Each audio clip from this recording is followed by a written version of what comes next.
Hello and welcome to 100% Real with Ruby. Today I have here with me Dean Guido. I think I said that right. You got it Yes. right. It was good. Yes. Well, yeah, there's a story that it doesn't actually matter. It's Guido, and it's actually Guido, but I didn't know that till like recently. So, like, it's whatever. They're all right.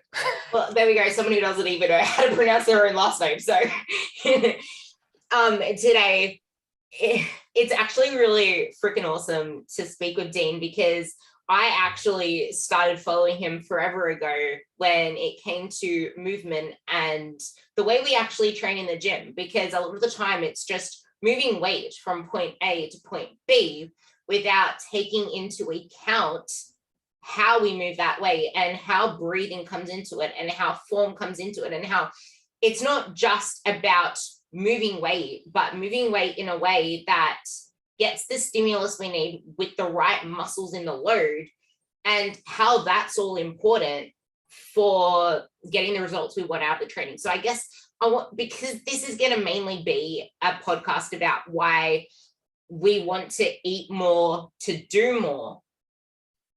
The caveat is muscle is actually really freaking important in this.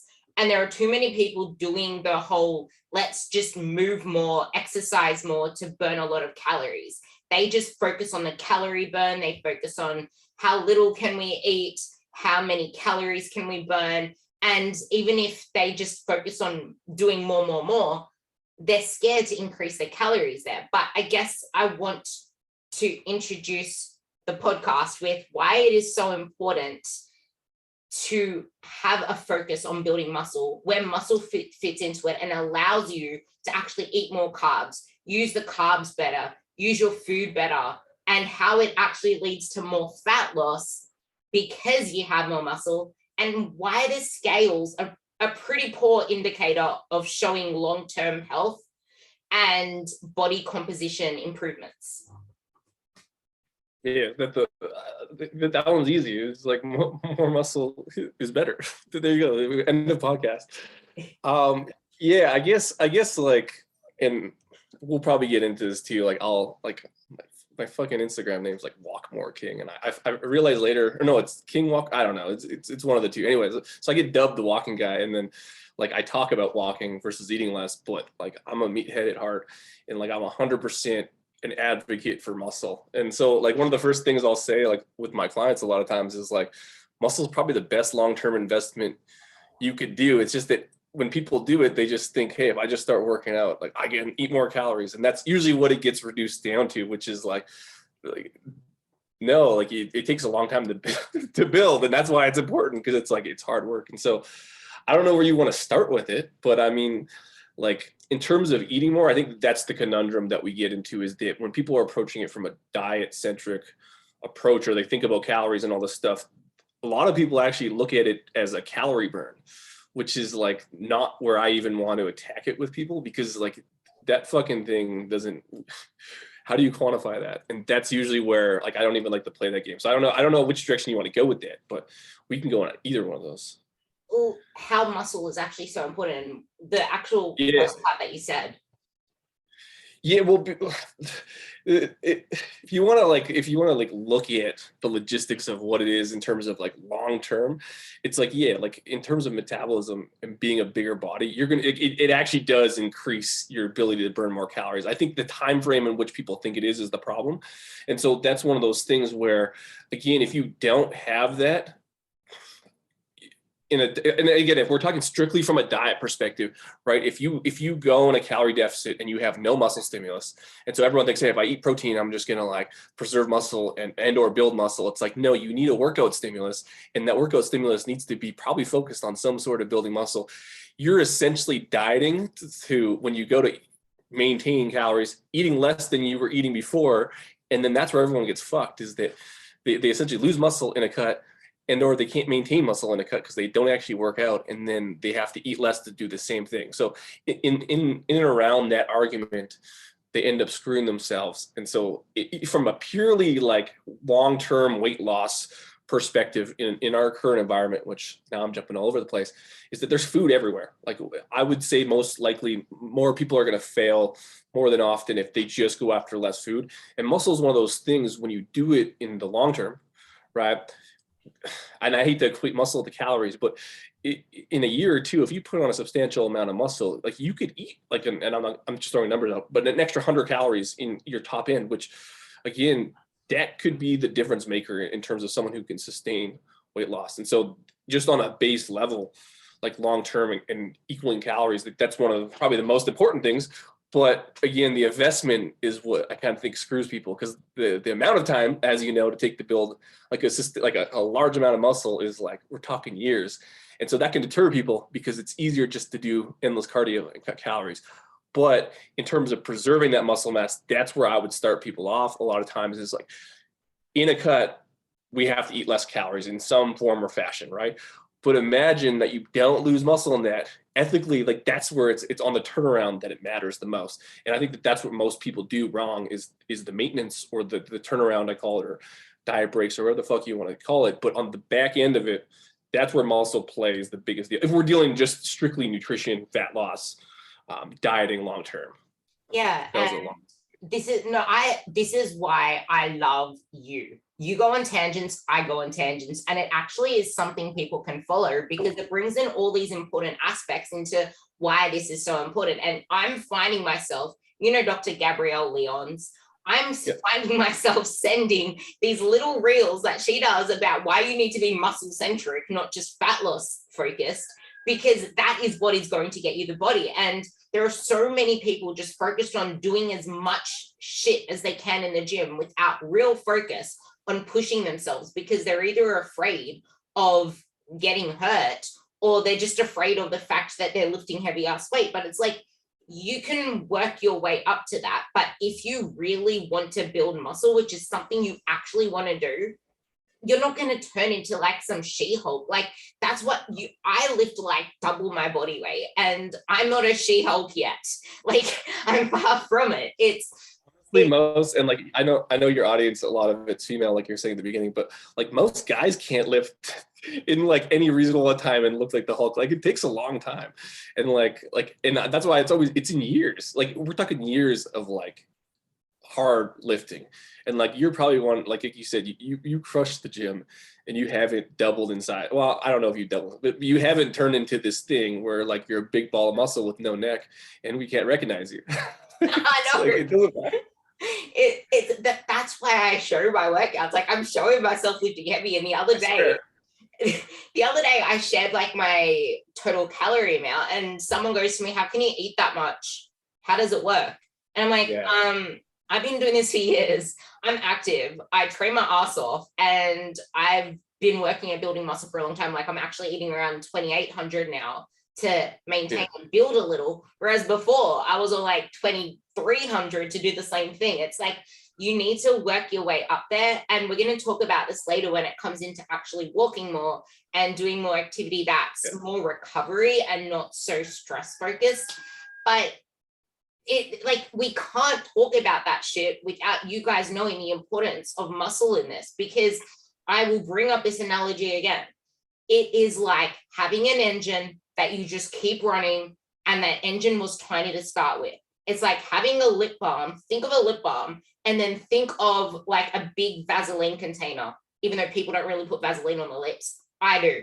Think of a big Vaseline container and a little lip balm. It's like running that lip balm versus running that Vaseline container. Like, which one is going to sustain it? And well, it's the cool thing is like, and you've done it, and it's like easy for us to talk about it as fitness professionals, like, oh, muscle's good. But like, honestly, the best results I've had with people in terms of just, we'll call it any diet problem they have of like wanting to eat low calories and all this stuff, and like food problems, we'll just label it as that shit. Anyone who actually goes through like a year of like trying to put on muscle, like really trying to put it on, and like being in a surplus, and again having that output and realizing, hey, I'm at 2,800 calories and I am like having a difficult time putting on weight. Honestly, those people never have issues with like eating too. Like they don't want, like it's like it almost makes the food unpalatable, like everything, because you get to the point where like you have to work to eat, and then a lot of these weird problems go away because you almost despise food. It's, you know what I mean? Like it's a weird spot to be at, but it's like the opposite end of the spectrum that no one accounts for. Like cutting hard sucks, and like people long-term dieting who like do it on and off, and psychologically that sucks. At the same time, like there's a lot of those factors on long-term surpluses and bulks if you do it right. You almost end up being in the middle afterwards, and a lot of these problems go away because you don't want to be either of them at a certain point. And so it's kind of cool because you have to experience that, though. You have to crush it in the gym. Like you can't just be on a bulk and not do shit, and that's where it gets kind of cool. And that's hard. You could do a whole podcast on that, but it's kind of cool when you kind of get there. I actually love that because it's like not every workout's going to be something that you're going to freaking love and think that it's a dilly-dally in the park. Like this is why the gym, this is why the food shouldn't be something that takes up your whole life and your whole focus. It's something you go in, you get done because you know that that's adding to your life. It's adding to all of these amazing things, but it is not your life. And a lot of people do not look outside of the gym for things that make up life. Like I've spoken about this a lot. Add color to your life. If you have nothing happening in your life, that is where everything spirals down, because now it's all about making everything about the gym, living in the gym, adding things to the gym. Oh, but I enjoy the gym. I go there for therapy. Like, yes, it makes you feel better, but it is not therapy. You need to actually work on the mindset stuff outside of that, because if you actually enjoy a higher quality of life, the gym means so much more little to you. If you actually start eating more and more and more because you're doing all of the right things, you don't crave as much. You won't have as much hunger. And I love that you went into this because it's actually part of my next topic. Perfect. But to summarize what we just said, like the gym, everything we're doing is more than just the freaking scale, because the scale does nothing long term. Cool, it's great in the short term for making sure that you reduce obesity, you're seeing some results, but after a certain point, get rid of that shit. You don't need it. There are so many different metrics that you can track, and especially photos. Like take a lot of photos. If you want to do measurements, do that too. But I find a lot of the time you might even be getting the wrong spot every single time you measure, and you'll just, yeah. So getting the average. Well, it's tough, like you said, like, because you look at like, and maybe it's just because the scales had like a bad, I don't know, everyone's had the bad time with the scale, so it's like this enemy, and like there's no negative connotation, and we'll talk about walking and stuff, but there's like usually no negative associations with like lifting and like walking and all these other metrics. That it's like the scale is like the fucked up one, and like it does, like you said, it doesn't even matter at a certain point, because once you get to that threshold, it's telling you very little. Like in the initial stages of fat loss, like, yeah, you need to know, like, are you in a deficit, yada, yada, yada. But like, there comes a point where that shit doesn't matter. And like, that's hard to get to, because when you get so fixated on that, it's like your lifeline. But like, if you can get out of that, like that, and not to say like you have to get out of it. I think it's some people in their environment, it is helpful. But I mean, like, I think most people don't want to weigh themselves every day. Like, you probably agree on that. And like, you can, but like a lot of it has to do with, like you said, lifting and doing all this other shit that has nothing to do with diet. But if you don't do that, like, we're going to have issues. Like, you can't just, it doesn't magically happen. I love that, because like, especially someone who's like starting out and just starting to work out hard again, or starting to actually train properly and not train like a jackass, it's like, you're not going to see any changes on the freaking scale. Like if that's all you're going to focus on, you're not going to see it straight away. And if that's going to be a marker of failure or success, you've already lost before you've begun. And yeah, use it at the start, but do you really want to be a slave to that thing every single day? Like, there is so much more to it. And that's exactly what we're saying here. Like, there's the confidence, there's the life, there's the energy, there's the all-round being a badass when you focus on the holistic picture. But if all you care about is what numbers make you feel like and what those numbers mean to you, which is never really great for a lot of females, you put it so nicely. And well, yeah, and the not nice way of putting it is like, you want a scale number, like, stop eating. Like, you will fucking, your scale will drop. Like, that's where like a lot of, like, I hate to say it, but a lot of eating disorders end up happening in that end of the spectrum. And so like, I mean, like, food science isn't that difficult. I know, like, it's nice to talk in simplistic terms. It is difficult, like environment, yada, yada, yada. But like in terms of that piece, like if that's all that matters, like again, we run into a lot of problems because again, there's so many attachments to it. You got to eat less, you got to weigh and measure, you got to scale and do all this other shit. And like, I think that the helpful thing is, and especially when there's examples like you and even clients have been successful, is that they can see someone like them that has done it, so they can see themselves doing it, and it's done not via the thing that they thought they came to do, which was eat less and fucking cut calories and weigh and measures to shit. It's like that is a starting point for most people, but it's generally not the end point. Like you don't see, like, I don't know, you know what I mean?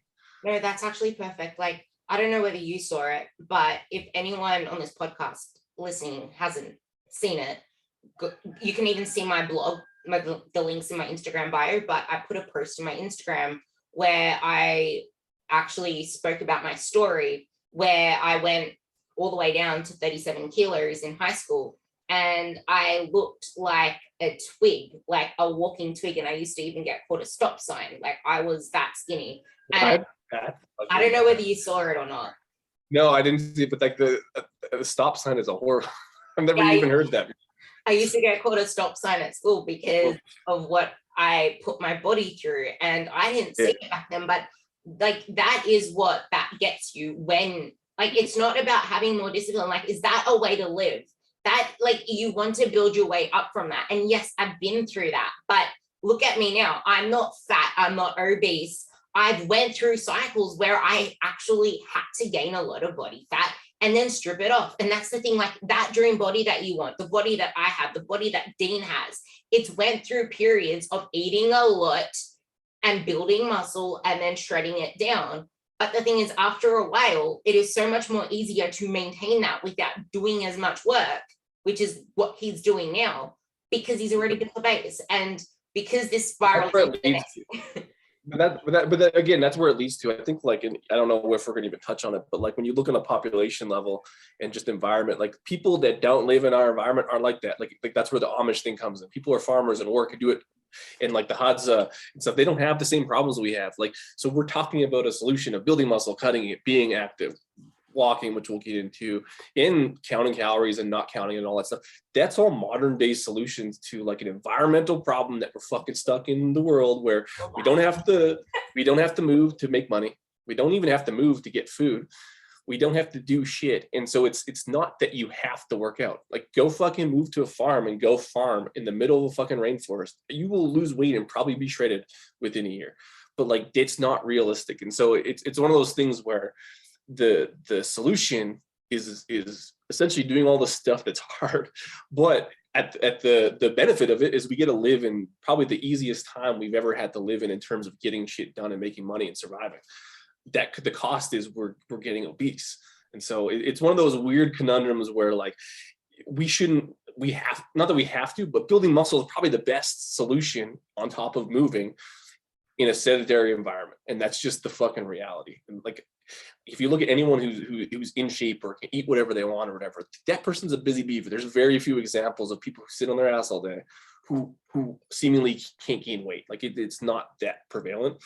Again, it's a modern day solution to like a problem that we have. And that's where it's like, it's hard to kind of get that across, because again, these are new problems. Like fucking the last, like 70 years? Like that's not that long in terms of like of human history. And that's where it's kind of, it gets bigger than that. But everything that you said is kind of one of the better solutions to it, other than going to start a farm. I actually love that. Like it's an environmental problem. I don't know whether it was on that podcast with Ben and Omar, but they were talking about how there were actually, no, I don't think it was. Okay, so there are areas in Australia. There's like two different areas in Australia. One is like around Bondi, where it's like an active beach. Everyone's really fit and stuff. If you look around, because the businesses there that were like Macca's, KFC, all the fast food joints, they were going broke because no one was shopping there because it's an active environment. So what did they do? They shoved all of those fast food restaurants into the West, because the west of New South Wales is where everyone just goes there, gets fat, eats all this shit. It is not an active population. People want quick and easy.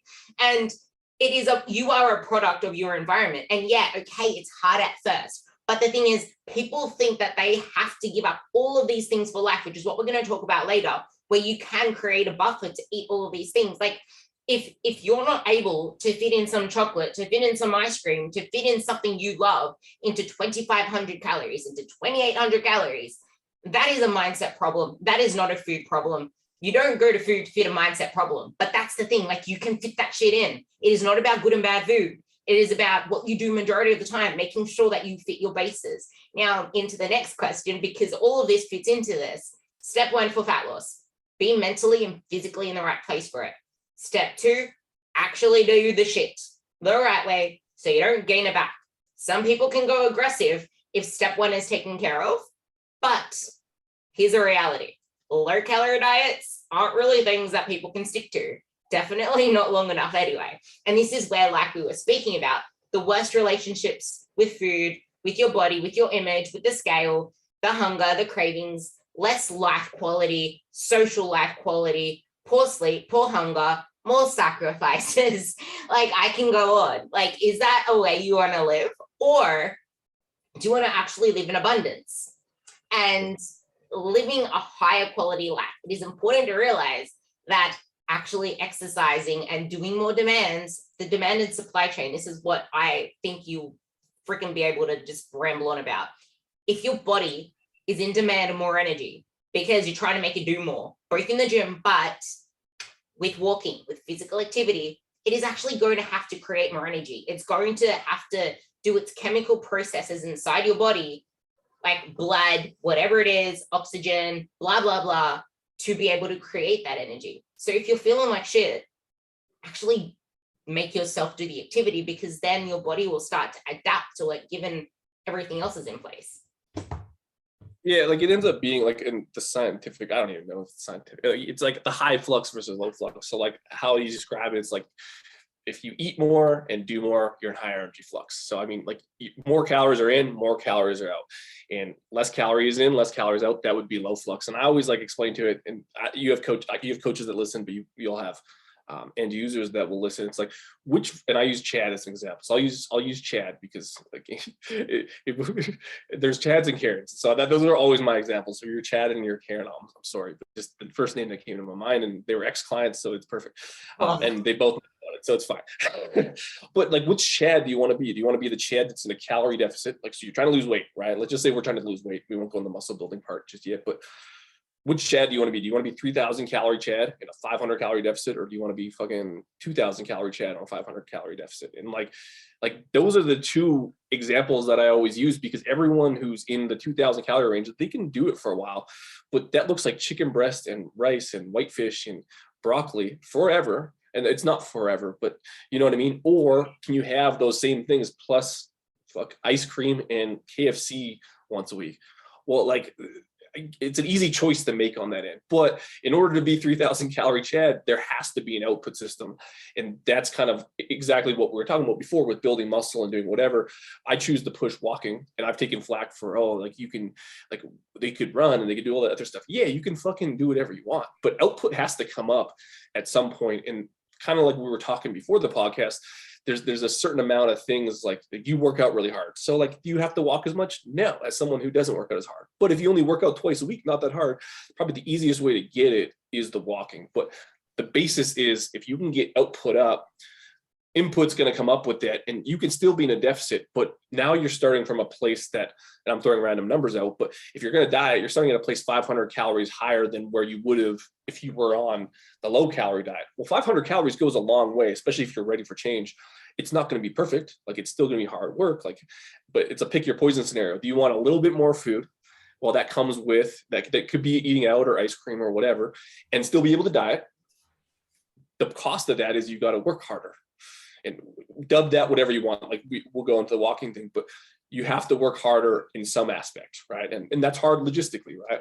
If you work and you're on your ass 8 hours a day, you basically have 4 hours to get 2 hours of activity. Like, that's hard on some people with kids and all that stuff. So, but to pick your poison scenario, if you can't get that and you're not willing to do that, then you have to lower calories, which again comes with its own set of problems. And we named them: bad sleep, bad recovery, you're hungry all the time, it's psychologically hard. Can you do it? Absolutely. I 100% know I could do it. I just don't fucking want to. And most people don't want to, even though they think they do. They will change their mind after 4 weeks. And so my argument is that the harder poison to take would be the more physical activity one than the less eating. And that's kind of where it gets reduced to walk more versus eat less if you go on my Instagram. But really walk more is a metaphor. It's not a metaphor. It's actually a legit thing, but it's more representative of more output versus less input. And I think 100%, like, and I will fight this. This is the hill I'm dying on right now. I'm open to change, but I'm really not secretly, is that I think that person will win out if they get more output. Again, harder. You know that person will. Like, it's like your last post on your Instagram was, it's not that you're not losing weight on less calories, it's that you're not tracking your calories properly. Like, that's the thing. A lot of people blow their diets on the weekend, on Friday nights. They blow it when they go on date night. They can't say no to something that a loved one cooked them. You have more buffer space. You're able to fit more of this shit in if you move more. Yeah, and nor should you. Like, I mean, this is what, and so again, maybe we can talk from experience, right? And like, someone will be like, no, I could say no to all that stuff. And like, you know what? I believe that there's people that can do that, 100%. I just think that their life looks like shit. So this is a whole nother rant. But again, I don't want people to have to do that. If you're starting from a coaching perspective and like, you gotta stop drinking, you gotta stop eating out, you know, when you go to mom's place for Christmas, like, you gotta fucking bring a scale and your own food. Like, honestly, that doesn't seem like something that'll be successful. I don't care who you are.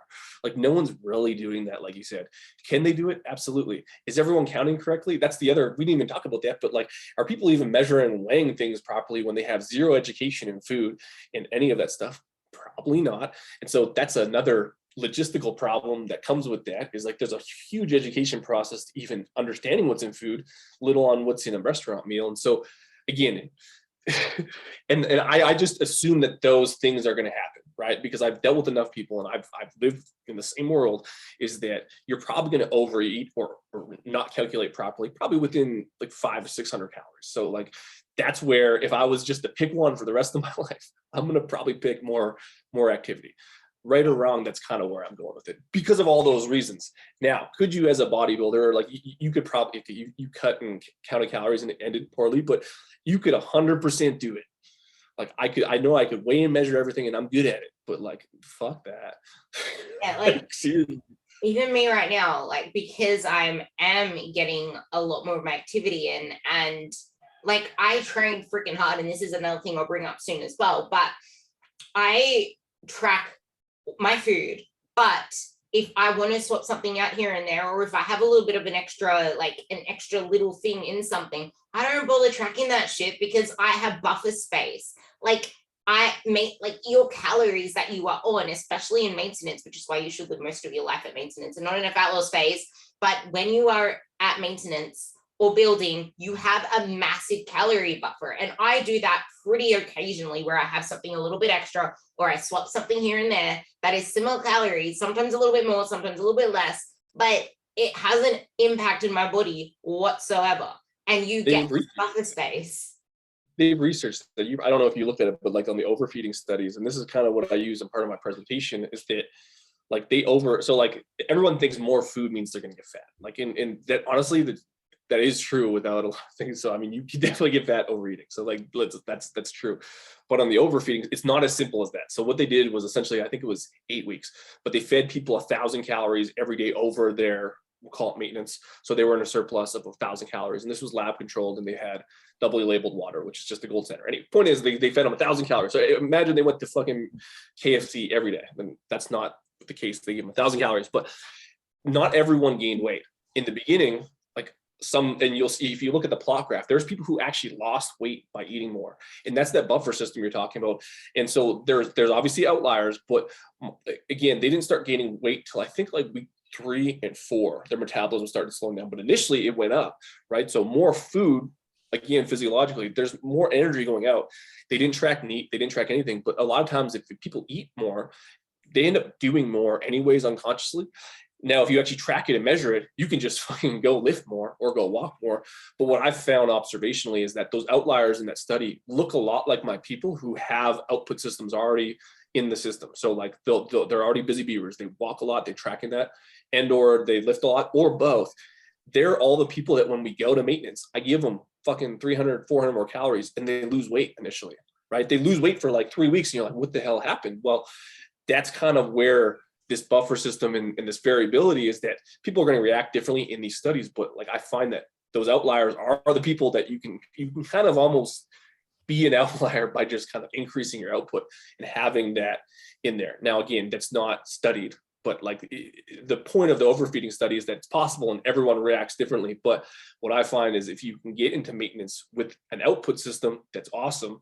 Again, that buffer zone becomes a lot, because maintenance isn't just, hey, I lost weight on fucking 1,700 calories and my maintenance is 2,000 calories. We both know that who the fuck knows where it is. It could be 2139 or 22, but let's just say you increased your movement more, like now it's 2,300 calories. We don't know. And then if you add more food to the equation, now all of a sudden you're lifting 135 for 5 instead of 4, and you're walking 3,000 steps more. Well, now you just moved the goalposts, and you can kind of go through that process. I find a lot of times some people fuck like 5, 6, 7, 8, 900,000 calories sometimes, where we almost moved the goalposts where maintenance was this, and over time it became this.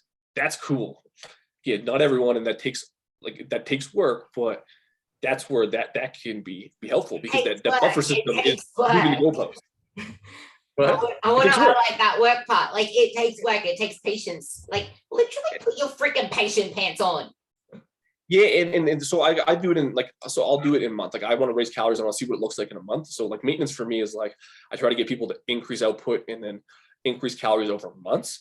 But again, like what I find is that people that they don't move a lot, they're sedentary and they don't lift, they don't get that story. A lot of times it's like maintenance looks like, hey, I went from 1,300 calories to 1,600 calories, and that's it. Like, that's not that much. But if you kind of increase it, like, they end up being fine. So it's one of those things where, again, pick your poison. Yeah, and like, so the people who gain all their weight back a lot of times, again, they a lot of times, not every time, they look like the people that aren't doing that much. And so that's the person who failed on the diet, like, well, I lost all this weight and then I stopped the diet and I gained all the weight back. Usually those people don't do that much. And like, it's nothing against them. It's just like, if I was to take objective measures and measure you against someone who didn't gain the weight back, I can probably almost fucking guarantee that it's same age, same everything, same story, that person probably does more, whether it's they lifted more or walked more or ran or whatever. Again, you don't get that story unless you're sedentary a lot of times. Yeah, and this is why the gym and this, well, home gym, whatever. This is why muscle is so important. Like, you can move all that you want, but is that going to be realistic forever? Like, no.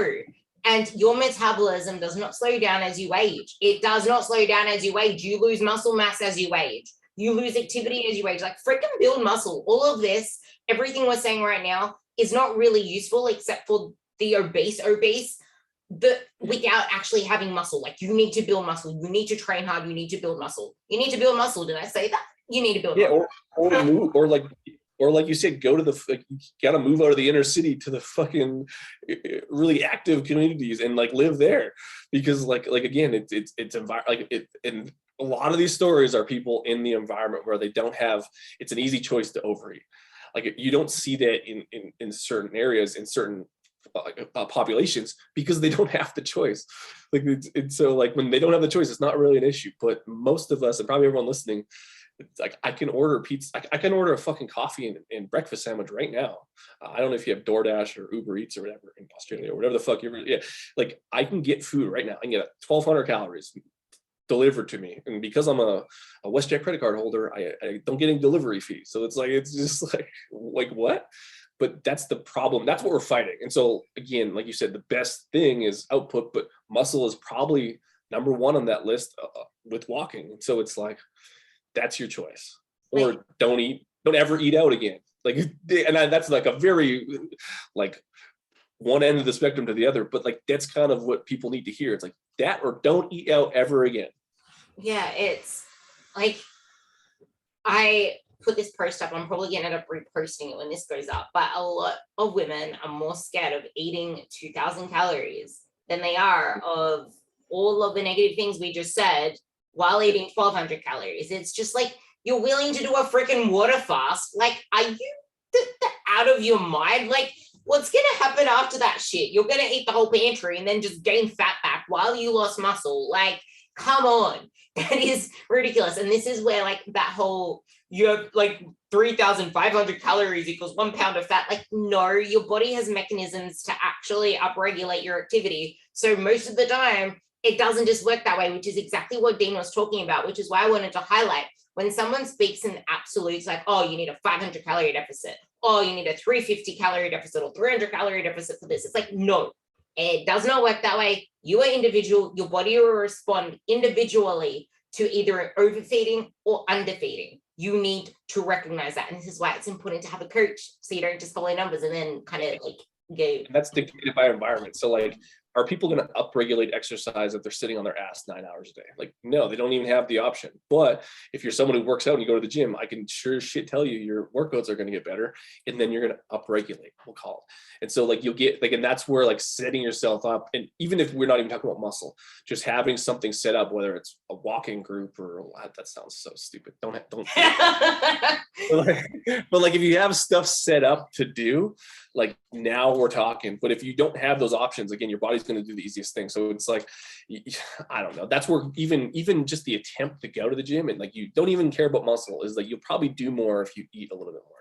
Now I'm kind of territorial, but the upregulation thing is true, right? And you can gamify that, but you don't get that if that's not something you do. Like, you're not just going to eat and go upregulate everything. Like, you will a little bit, but the people who do well with the upregulation, and those are the outliers, are always the people that have shit to do, or they're already someone who's active. And that's why you don't get that story unless you're fucking doing that shit. Like, you. It's actually like, think about, this is why focusing on getting strong AF is important, because the stronger that you are, like, I'm on a hypertrophy phase right now. And the reason why I hypertrophy, as in like in muscle building, as in I do a lot of high volume in my workouts, like a lot of reps, a lot of sets, that's just for now. And then I'm moving back into strength again, because you need to periodize your training like you periodize your nutrition. Like, that's how it works. You go through a lot of reps to a lot of less reps and a lot of weight kind of thing. Like, that's the way that it works. So you have to embrace the suck.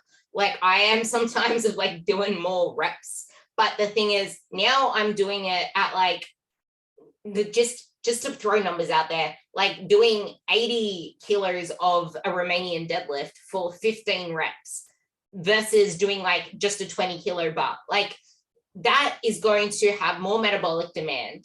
And by the end of that, I will actually have a greater stimulus into my metabolic furnace than if I was just like flipping around like a fairy with weights. Like, getting stronger makes you actually burn more within that, so that you don't always have to do lots and lots and lots of walking. Like, muscle strength, it is like an amplifier of everything we're talking about.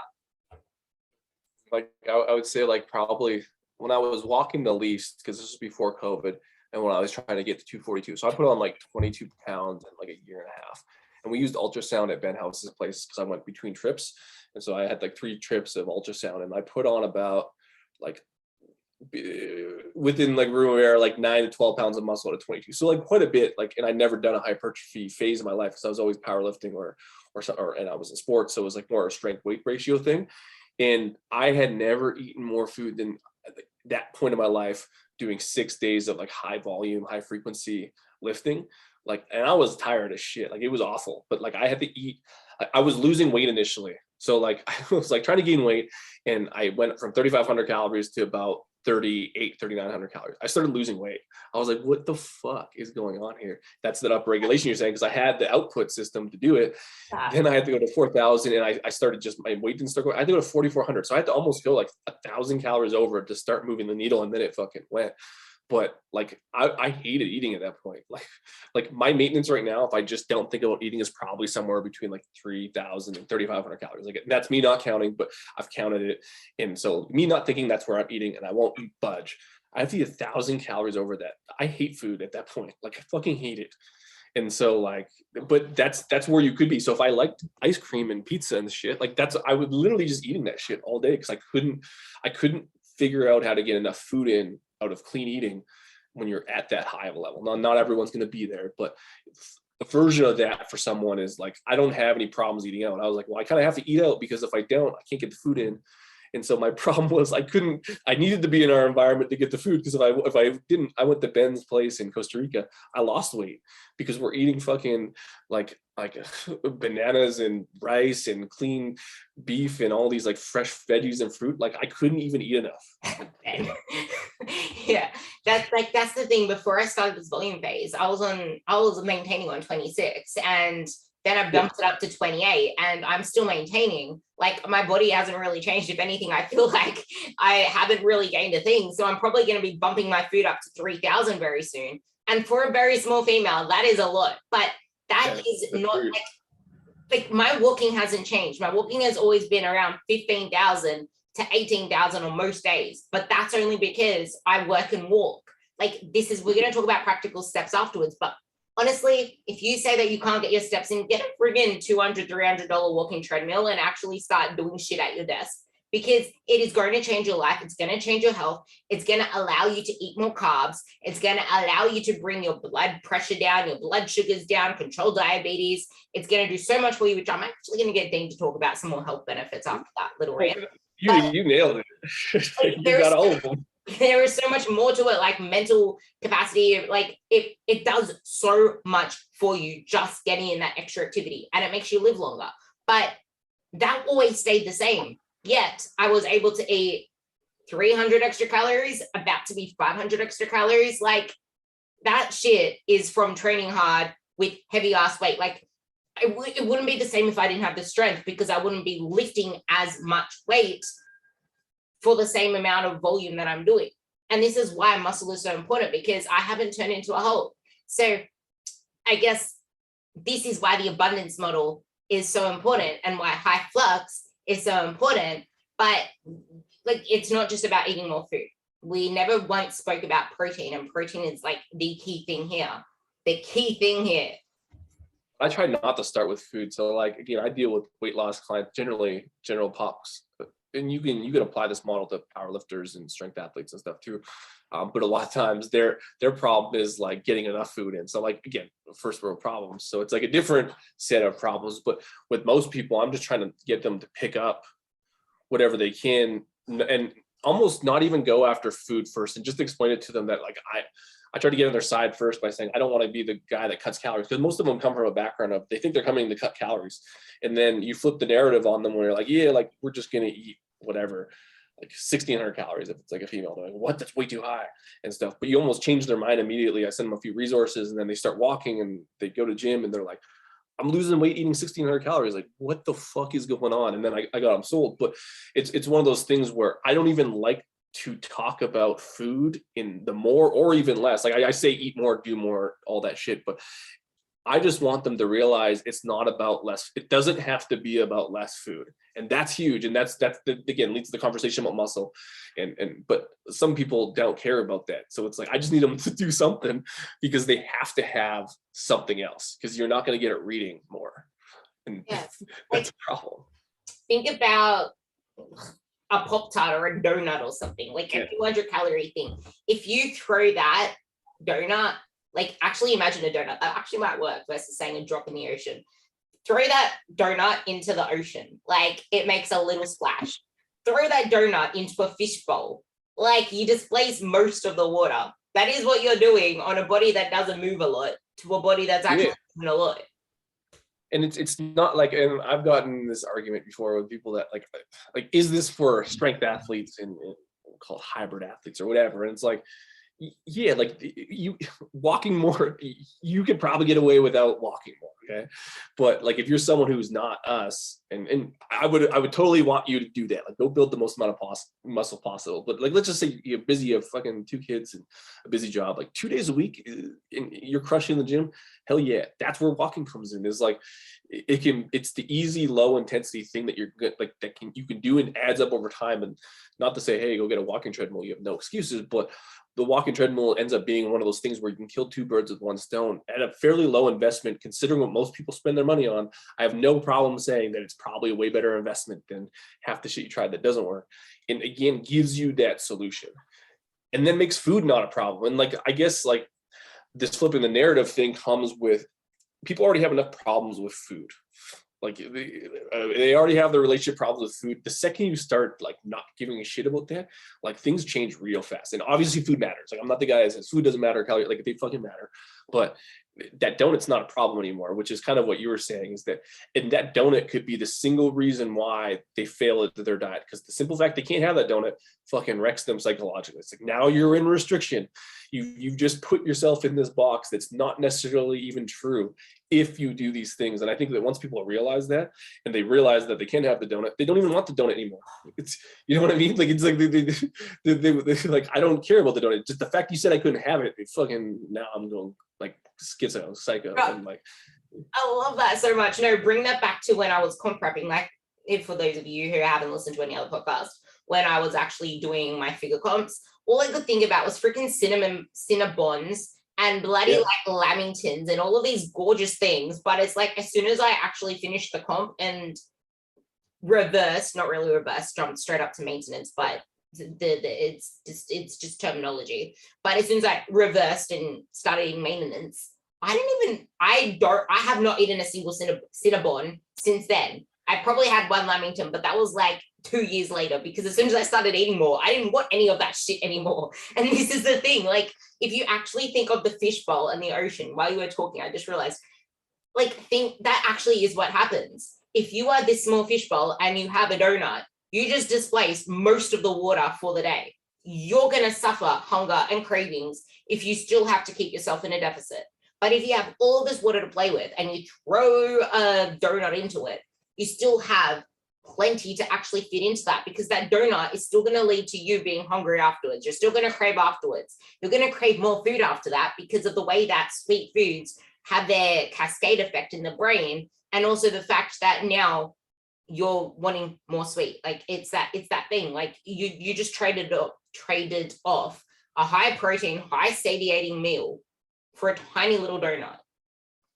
that's where, like, if, and this is where the muscle building thing, but again, I don't always have the luxury of keeping people long enough, or even people wanting to do that for like all the reasons why you're saying at the beginning, people are scared of getting big and all this shit. But if I can get someone through, like, and I was saying this before, like a muscle building phase where they have to go through a surplus, kind of like the situation I was in, where like I have to eat fucking takeout to be in a surplus.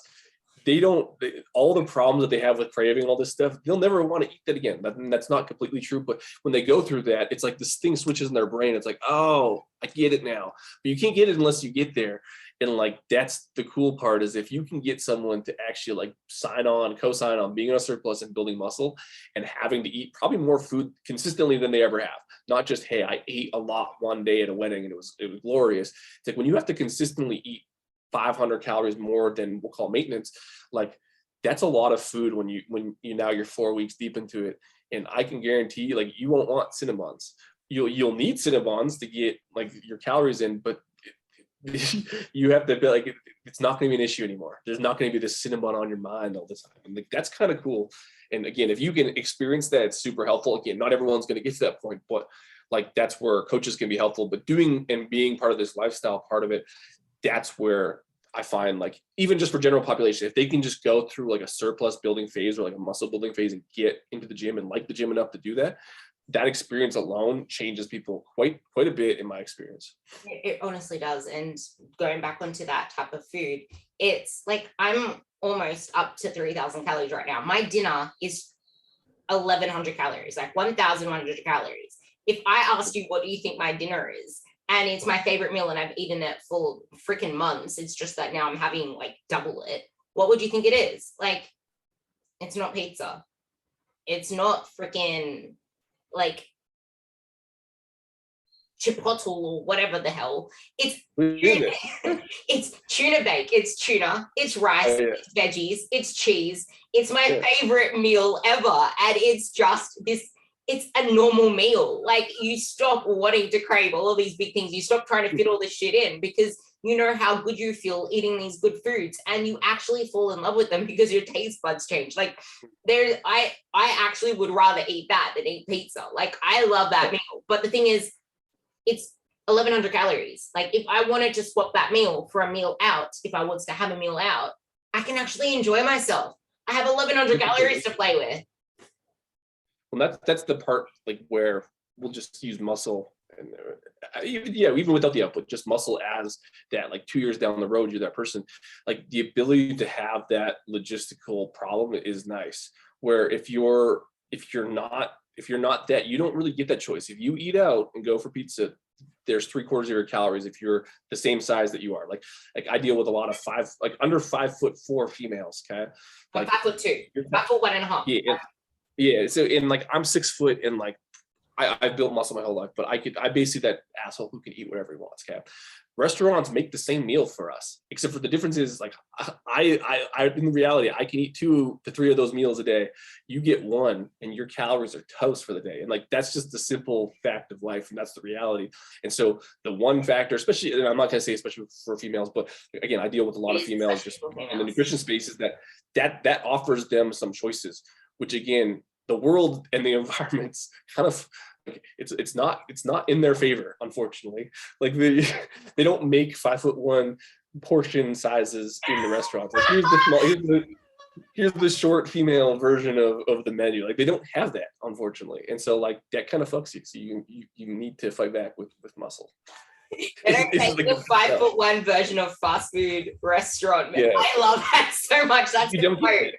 You don't get that, like but like, you know what I mean? Like those things people don't think about when they're dieting, right? It's just a meal out. Well, you know what, a meal out for a 6'3" guy who has 100 pounds to lose, like it's very little in the process. Like, and that's where it's like, unfortunately, smaller females get screwed. Like, and it's just the reality of it. But as you can see, as a representative, like you're eating damn near as many calories as I am right now. So like, it's pretty cool. Like it's 100% possible. And like, it's not like you did anything like people can't do. Like you showed up, you did the work, and it took years, but like, it's not impossible. Like you may be a superhuman a little bit, but like, I think that story is 100% anyone could get that if they really did want it. Like I've been doing this for like 6 years, and that's the thing a lot of people don't realize. Like I didn't even realize it was 6 years until I did the calculations not that long ago. Like it feels like I'm just doing this shit now. Like it's not something I think about. Whereas when people start out, it's like they don't realize the amount of time it comes into it. There's 2 things you need: patient pants and trust shoes. You need to trust the process. You need to walk in like steps of faith that you're doing the right thing. If you have a coach, you are doing the right thing. If you don't, you're probably doing the wrong thing, but you could be doing the right thing. So, you know, just like get some guidance, but patient pants, because this shit takes time. Like Dean is doing jujitsu, which is a massive caloric output, but he doesn't have the energy capacity. We're going to talk about how stress fits into this to like sum it all up, but he doesn't have that extra stress buffer either, because he now has a child to look after. And there's also the fact that, okay, you might be able to run, but that isn't active recovery. That isn't doing anything for your recovery. That could actually be taking away, especially as a female. We're highly stressed. What's the lowest cost thing that you can do? Walk. What's the lowest cost stress activity that you can do? What's actually something that can relieve that stress? Walk. Listen to a podcast while you're walking. Listen to music while you're walking. Probably listen to a podcast while you're walking, because you can get education in the meantime.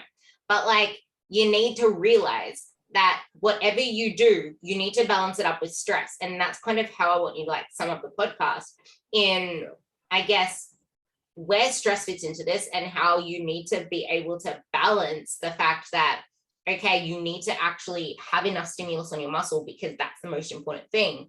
But then there's this walking thing, but then you also need to realize that there is a point where you need to question the inputs of stress.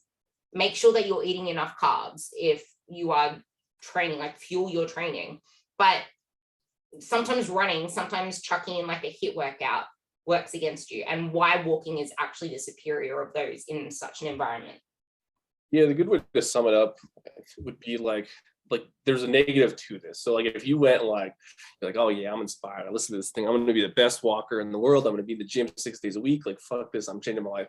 It's like, I'd be like, there is a negative to this. You can do too much, right? And again, it's individual context, but like, not everyone's going to have kids and a job and whatever. But for that person who's busier and has more we'll call it life stress, like you said, running and burning themselves on the ground and walking the most might not be the right solution. It might be somewhere in the middle, and that's where less food can be helpful, right? You can diet because you can't get this many steps. You can get this many, and you can get 2 workouts a week. You know what? You're probably, if you want to lose weight, you're gonna have to eat a little less food. So more isn't always better if you can't support it. And that's where, like, if you were to choose between, like, so I did jujitsu, and I think we started this off, and I'll start this off by saying I wanted to test the limits of this whole do more, eat more thing. And like, I was totally honest. Like, I walked way too much. Like, my jujitsu schedule skyrocketed. I had a kid, and my life stress went up, and I was walking like on my work days, so like 4 days a week ish. Was about 27,000 steps because I was walking and working, right? And that's a lot. And I kept getting sick on like my heavy jiu-jitsu days. Like literally every week or two, I would be sick. I was like, what the fuck is going on? And more or less, like, I was doing too much.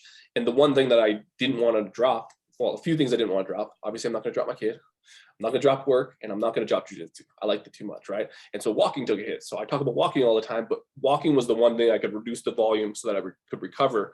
But you can do something too much is kind of like what we were saying. And in terms of benefit cost ratio, if you don't have that problem, right? Walking is so low intensity that for a lot of people, if they're not busting their ass completely in the gym all the time, like they're busting a little bit, walking can kind of make up that difference.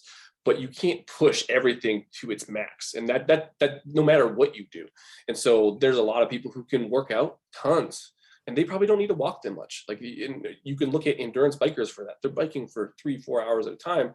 Runners, you know what? They probably don't need to walk that much. They're probably good. But if you're not that person and you're going 2 days a week as opposed to 6, you know what? Walking is going to help. And that's where, again, coaches are helpful, because most people, especially when they're real gung-ho about it, they're the people that always go too crazy. So I'm that person. And what I see a lot of times, the people that are really excited are really type A's. They'll take some of these concepts and run with them almost to the breaking point. And there is a negative to this. You can undereat in the scenario and not eat enough. You can overeat and get too much and then have to walk more, but then fatigue catches up, because at a certain point, food's not going to help you recover from way too much high intensity workouts or sprints or jujitsu, right? So there's a fatigue ratio. And so there's a lot of things we're trying to juggle. And as with anything, like, make sure you can recover. And that's going to be a mixture of rest, your type of training you're doing, how much NEAT you get can definitely impact it. You walk a lot. When you start, like, you can still get tired walking. Again, I don't know what else. There's life stress, managing life stress. So like, there's so important. Yeah, and not some people think that they have their worst life in the world, and they're actually not that stressed. They're just not eating enough. But at the same time, like, look at the reality. If you have 3 kids and you're a single mom, and I'm using that as an extreme, but like, you know what, you're not going to be in the gym 6 days a week. You're probably going to be in the gym twice. So if you can afford a walking treadmill, that might be the solution. If you can go for a walk, but that might not be the solution. Then it's like, there's some situations where you, again, having another set of eyes can be helpful, but that's where the individual matters and the solution matters and the environment matters. And so, but there is a negative to this, is kind of what I'm getting at. And you have to use your brain. Like, it's not, we talk about it in simplistic terms, like it's a lot of work, but a lot of work can sometimes dig a hole where now this thing isn't working.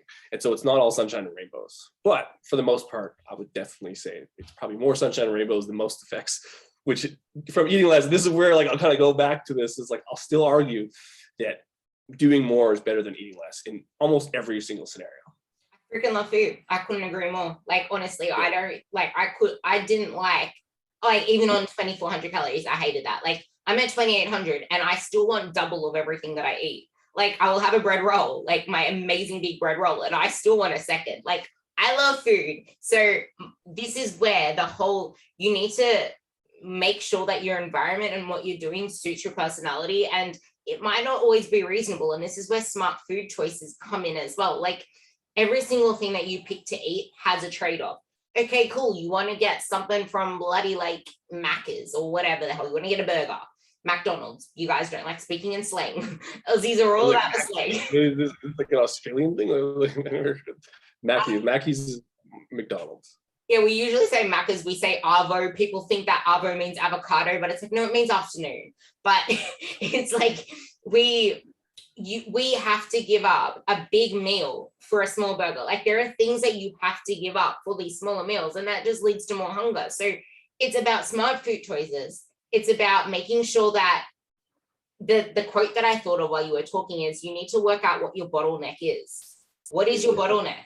Is it that you're not moving enough? And if you're getting under 5,000 steps a day, freaking move your ass. Like you're not doing anything good for your health. You're not doing anything good for your life expectancy, right? Like freaking move your ass, honestly. Like try to get it to at least 8,000 steps. Like that's like the minimum that you should be trying to get. And yeah, like I hear arbitrary step numbers, but like you said, like they now have, like it's pretty, research is pretty clear at this point. We're talking about fat loss and eating more food and gaining muscle, but like if you walk, like I think like the threshold was like after, like CDC has people walking in North America like 4,500 steps is kind of on average, which is like shit. And all the health benefits and like all cause mortality, so basically I can live longer and don't get disease, is like 6,000 plus, but every 1,000 steps just keeps fucking climbing. Like I think all the way up to like 12,000 steps. So basically get over 8,000, and not only will you get all the benefits we're talking about, but you'll probably live longer too. So if that matters to you, like that's where, that's backed by research. So fucking also it helps you live longer. Hey, it's the wife and it's the husband. You will live longer, but if you have muscle, you will live a longer but better but stronger life without having all the issues that come with it, because you're stronger too. Like husband, wife, walk more, live longer, train and build muscle, live more and live better. But then if the bottleneck is that you love food, hey, you got the perfect couple. That's the I put a tweet up the other day because I saw Ethan Wolf post something, you know, Wolf Nutrition. Yeah, he posted something and I'm like, I wrote something like this the other day that I screenshotted. It was just like, the nutrition is the king, protein is the queen, and what was it? Something was the king's jewels. Muscle is the king's jewels or something. Like that's the thing. It's like food is the king's jewels. You can eat yeah. There's walking more. There's training for muscle. I think I get what you're saying though. Yeah, that did not work out right, but it paints a really good picture. And it's married to find your bottleneck. And well, especially if you're bottle, like let's just say you're like, because I've seen this before. It's like, oh, I'm a foodie, or I like food and stuff. It's like, that's fine. Like, then here's your options. Like, this is where science is helpful, and like you can know the complicated nature of it, but you can also be simple. It's like, if you're refusing to not eat less, here's your fucking options. You have to walk more, you have to lift, or you have to do both. Or what I use lift, but exercise. Like, or you have to do both. Otherwise, there's like no other answer. Or you just eat less. Or if you like to eat out, you know what? Especially we'll talk the small female thing, you get to eat that meal only. That's all you get to eat today. Are you going to be able to do that? Yeah, probably not. Like maybe like once, but like, so it's just like, it's just like, there's a list of options here if you want to be objective, and like, here's your options. And so pick one. And then they're like, well, I want to do all of them. And like, well, you can't. Like you, well, maybe you could do all of them, but like, you're like, I just don't want to change anything and eat out all the time. It's like, yeah, it's not like, it's not happening. I wanted to find this meme that you put up and I found it. So he has it, you know that how like whisper sweet nothing's in my ear meme? There's one that says, I eat way more calories than you because I'm not sedentary. And yeah, it's just the truth. It like it sucks. It doesn't even suck. It's like, and you know it because you walk a lot, but a lot of times like, and here's like a thing, if you have someone that's like, that doesn't, like, that's stupid and stuff, I don't have time. It's like, a lot of times I equate like walking to memories outside of the treadmill work thing. Like most of the time when people are active, like I see it a lot on vacations, like, well, I got like 20,000 steps on vacation. Like a lot of times walking is memory. It's not just you sitting there walking by yourself, usually with someone or with your kid or with people doing stuff. It's like, so a lot of the times, like, it's just you being more out there. And like, you don't get that if you're sitting on a chair. Like all the situations where we're sitting, what are they? When we're sitting on our office chair, we're sitting on our couch, or we're sitting in bed. And so like those aren't very social activities a lot of times. And so like, we're playing video games or whatever, right? And so it is an environment problem, but like there's a lot of good things coming with walking, whether it's socially or like you said, physiologically, or how you feel and all this shit. So it's like there's an endless amount of benefits. So it's good for you. Again, you could say that, you could list off literally everything. The only negative is if you walk too much, do jujitsu, you get sick. Well, if you don't do that, like, not many people fall in that category. And so like it's an easy, I think it's an easy sell. I actually doubt now why, like it's even disputed at this point, but whatever. That's actually the best way to sum it up. It's figure out what your bottleneck is and realize that there are those three toggles. There's building your muscle, there's moving more, there's food. And the biggest thing of all, though, to add to that is recovery, because if you're not recovering enough, then there's no point, because you're not going to be able to actually build muscle effectively. You're not going to burn carbs effectively. You're not going to burn fat effectively, because your body is in a stressed out state. When your body is stressed out, it ain't going to be doing jack shit, because it's in. That's the bottleneck. And like, but you know what? That's probably the best problem to have. And when I look at it from a coach, or even from my perspective, it's like, then you just tweak something. It's like, your problem is you do too much. It's like, you know, when you get asked like, what's your like, you go for a job interview, they're like, what's something that you could work on? You know, I work way too hard. And they're like, but like, so you turn a negative into a positive. You can actually turn that one into positive, because you just have to reduce something at that point and find out now what can you pull back from. I would rather that person than the person who doesn't want to do anything any day of the week. If I was to pick those two, I'd pick the person who's like a little crazy, and we'll just dial down the crazy a little bit. That's actually funny, because I just had that conversation right before you jumped on with one of my girls. She's just like, can you give me a workout to do from home? And I'm like, how about you just chill today? Like, do your yang activity. Like, sometimes the hard work is actually chilling the fuck out. Like, yeah, it's like doing less, and like, that's a good problem to have. Now, it's gonna be hard to convince someone of that, but like, there is a breaking point, and you probably reached it too. So it's just like, once you go there, you probably won't want to go there again. So it's all right. But some people are masochists, so there's that problem. I love that. This podcast has been so full of jewels. I think you should listen to it twice and take some notes, because I think it will benefit a lot of you, because I know everyone on here loves food. Everyone on here wants the lowest cost thing that they can do to improve not only their life, live longer, but actually be able to eat more food, enjoy more social events, be able to eat a donut in the ocean, not have to buy a whole new freaking fish bowl because you broke the side of the glass, and just have a higher quality life, like energy, like happier, all this stuff that comes with an abundance model. Ditch the freaking restrictive mindset and embrace a life of actually living more. It's not doing more, it's living more. It's your mindset that makes it feel like, oh, I have to do more. No, it's not doing more, it's living more. Flip your mindset, change your life, walk more. Walk.more.king with an at before it is Dean's hashtag. I double checked it. I have it open now so I get it correct. King's like, so that's why I was like, I don't remember what I said. I really liked the Be More Amish one, but then I was just like, yeah, but I don't want to look like them. So I kind of. And so my wife taught me it's cultural appropriation. And so she's like, hey, like that could be bad. I'm like, is it? And then I was like, yeah, it definitely is. So I'm like, cancel culture. Yeah, I'm just gonna. No one's gonna get mad at Walkmore King. So now I want to change it to King Walkmore, because it sounds actually like a last name. So I might change it. Yeah, but we'll see. I'm gonna put it down below anyway, but when it comes out, I'm not changing it anytime soon. Yeah. All right, good. I'm like, when this comes out, I'll be tagging Dean anyway. But go check out his memes, because they're pretty damn like get in your face, get off your ass and walk more. But listen to this podcast, because like even twice over, because it actually has context to everything that he's saying, because not every message is for you. I need to put that caveat here again. Not every message is for you. Make sure you figure out what your bottleneck is, walk more, make sure that you actually build muscle first, be in a place for fat loss first if that's your focus, but stop focusing on fat loss 24/7, 365. Do you have any lasting words? No, walk more. Yeah. Walk more is better than eating less. Yeah, walk more is better than eat less. I like that caption.